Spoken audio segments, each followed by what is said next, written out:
Hey Rockstars, and happy Talking Out Thursday. I have done like 6 takes. I just, I've been putting off this video. Nothing feels right. So I'm going to try to make it short and sweet this week. Sunday is the anniversary of my daddy's death. And I know that I have been working on, in counseling, a lot of reflecting and processing through conflicting emotions with my daddy. I am upset and I am angry and I'm frustrated and I am fearful and I am... Hold on, I'm going to show you something that can explain how I feel. This right here, ball of grief. Look at all these emotions. Yeah, I'll post a picture of that. That's how I feel. That rage. Yes, sometimes I feel rageful. How many of you can relate to that whole ball of grief? So yes, I feel that way. But there's that other side where I just miss my daddy.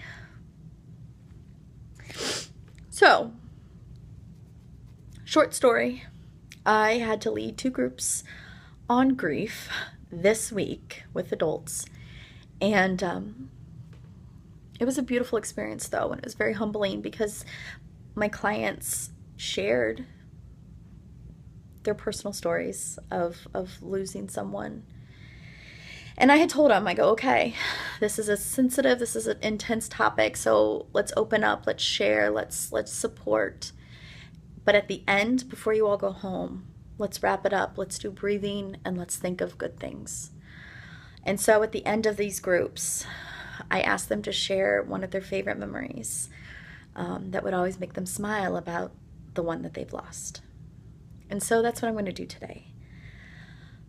There are many things I can tell you about my dad's faults. If you knew Philip Statham, you're shaking your head right now. Yeah. He had his faults. But I want to share a couple of my favorite memories. And this was kind of hard. This was kind of hard because I don't ever want to forget my dad, but sometimes I feel like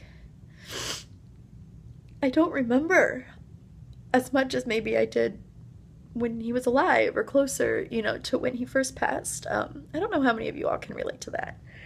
But I was really trying hard this week. Like, okay, no, let's remember some of these happy times and fun memories. And so my dad was a funny guy.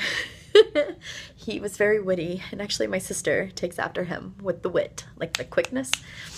And my dad, when we would go on vacations or wherever we would go, and my dad didn't go on a lot of vacations, but when we would go, and he was there, and we were in a hotel room and we had to take an elevator, I was scared of elevators. I was just scared of elevators, so I would always put my head in his belly, because my dad had a beer belly. So I'd always put my head in his belly. Just kind of that sense of protection. And I don't know if many of you know, but growing up, they actually called me PJ for Philip Jr. And I actually need to ask my mom more about, like, why was that again? I think it's because of my sass. I think that's why.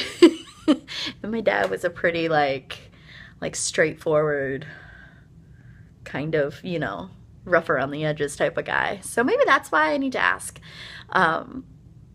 my mom, because I think I was about 9, and I remember on one of my birthdays, I think my 9th or 10th birthday, my dad, there was a marquee at the hotel in downtown Hannibal, and on the marquee he put, "Happy birthday, PJ." So I still remember going up close to the Mark Twain dinette, because the hotel was across the street, and then seeing, "Happy birthday, PJ," and PJ is, I think I was 9 or 10 or whatever.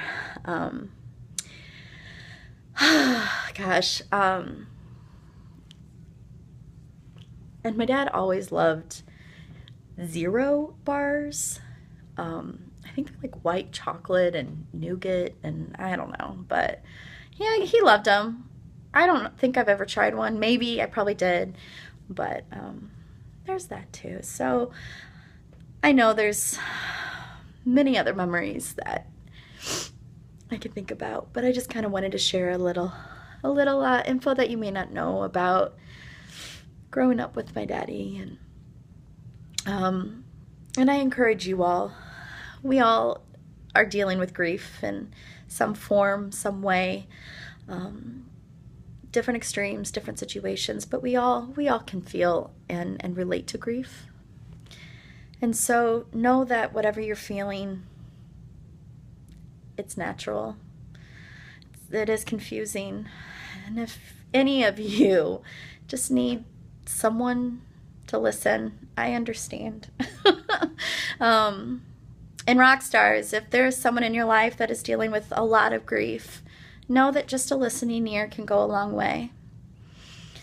All right, RockSTARS, I also encourage you, yes, grief is emotional and it's intense, but we can also remember some of the good times as well, and it doesn't take away some of those intense emotions, but it's nice to remember the good times as well. All right, have a good week, RockSTARS. Short and sweet, 6 minutes, but thanks for sticking around and watching videos. Mwah. I love you, RockSTARS. Rock on!